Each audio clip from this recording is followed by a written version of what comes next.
Hi hello అందరికీ నమస్తే. మేమైతే ఈరోజు బోనం అయితే చేస్తున్నాం. మీరు కూడా బోనాలు చేస్తున్న వాళ్ళైతే కామెంట్ అయితే చేయండి. ఈరోజు బోనాలు చేసేవాళ్ళు మా దగ్గర అయితే విలేజ్లో చుట్టుపక్కల అయితే ఈరోజు బోనాలు అయితే చేస్తారు చాలామంది. మా విలేజ్లో కూడా ఈరోజు బోనాలు అయితే చేస్తున్నాం మేము. మా అమ్మ అయితే బోనం మేకింగ్ అయితే చేస్తుందండి, చూడండి. బోనం అంటే అమ్మవారికి సమర్పించే ప్రత్యేక పూజ. దీన్ని ముఖ్యంగా తెలంగాణ ప్రాంతంలో జరుపుకుంటాం. బోనం అనేది అన్నం అనే పదం నుండి వచ్చింది, అంటే అమ్మవారికి వడ్డించే భోజనం. ఆ బోనంలో అన్నం, కూర, జాగిరి, పాలు, పెరుగు వంటివి నింపి అమ్మవారికి నైవేద్యంగా సమర్పిస్తారు. ఇది అమ్మవారి పట్ల కృతజ్ఞత భావం, భక్తి శక్తికి చిహ్నంగా నిలుస్తుంది. పూలతో అలంకరించిన బోనం, గజ్జల శబ్దం, దరువులు, డోలు వాయిద్యాలు ఈ పండుగల ప్రత్యేక ఆకర్షణగా నిలుస్తాయి.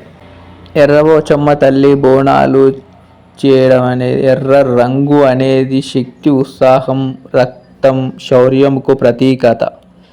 అందుకే ఎర్రపోచమ్మను ఆరాధించేటప్పుడు ఎర్ర చీర, ఎర్ర పూలు, ఎర్ర బండారు, కుంకుమ, పసుపు వాడుతారు.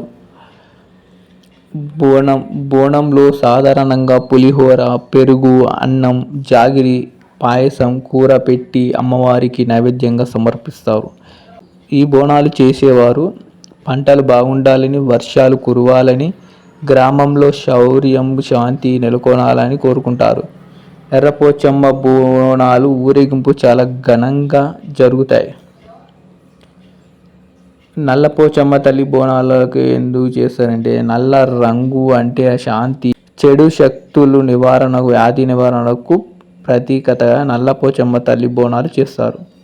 నల్లపోచమ్మ బోనాలు ఎక్కువగా వ్యాధులు, జ్వరాలు, చెడు ప్రభావాలు, గ్రామంలో కలహాలు తొలగిపోవాలని ఆ నల్లపోచమ్మ తల్లినైతే పూజిస్తూ ఉంటారు, బోనాలు సమర్పిస్తూ ఉంటారు. బోనాలు సాధారణంగా సాదా అన్నం, మజ్జిగ, నల్లగడ్డి పువ్వులు వేసి అమ్మవారికి నైవేద్యంగా సమర్పిస్తారు. డప్పులు, డోలు వాయిద్యాలతో బోనాలను ఘనంగా ఊరేగింపు జాతరగా జరుగుతుంది.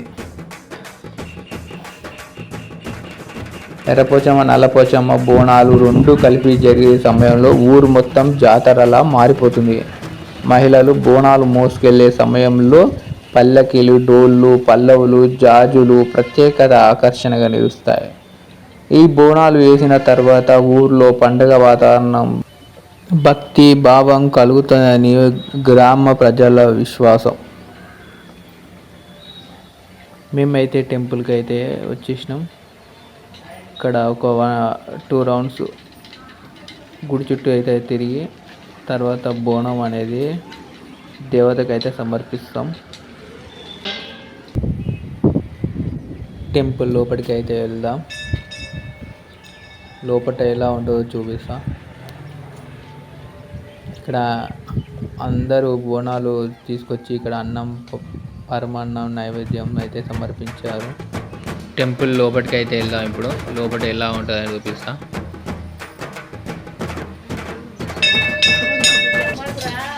ఇక్కడ నైవేద్యం, పరమాన్నం ఇట్లా సమర్పించారు.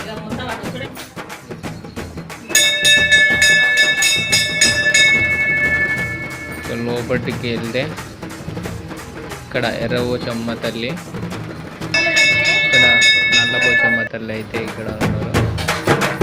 నా వీడియో నచ్చితే లైక్ చేయండి, సబ్స్క్రైబ్ చేయండి.